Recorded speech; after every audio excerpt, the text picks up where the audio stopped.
আমরা কি আন্দোলন করেছিলাম সবাই কোটার জন্য, নাকি এর বাইরে কিছু? কোটার জন্য তো বটেই, কোটা বিরোধী আন্দোলন আমরা করেছি, কারণ কোটা রাখাটা ছিল অমানবিক।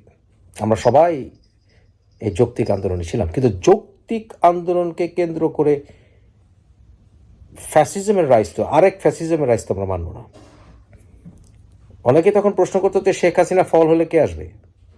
আমরা বলেছিলাম শেখ হাসিনা ফল হলে যদি আরেক স্বৈরাচার আসে, সেই স্বৈরাচারের বিরুদ্ধে আমরা আন্দোলন করতে প্রস্তুত, কারণ স্বৈরাচারদেরকে শিক্ষার পর শিক্ষা দিয়ে সাবধান করতে হয়। এরশাদকে নামিয়েছিলাম না আমরা। এখন বর্তমানে যে ছাত্ররা, তারা কিনা সমন্বয়কারী, তাদের ভিতরে একটি দাম্ভিকতা চলে আসছে। তারা মনে করছে যে তারা এককভাবে সরকার নামিয়েছে। এটা যে হাস্যকর দাবি, এটা ব্যাপারে আর বলার প্রয়োজন নাই। কিন্তু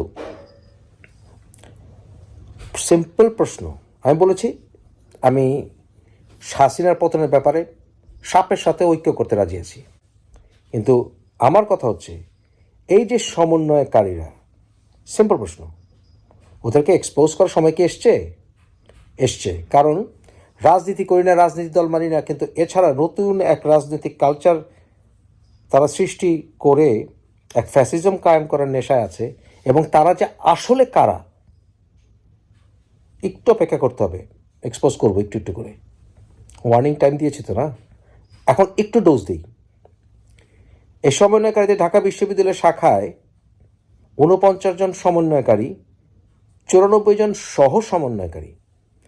এর ভেতরে একজন হিন্দু, বৌদ্ধ, খ্রিস্টান নাই, কোনো অমুসলিম নাই।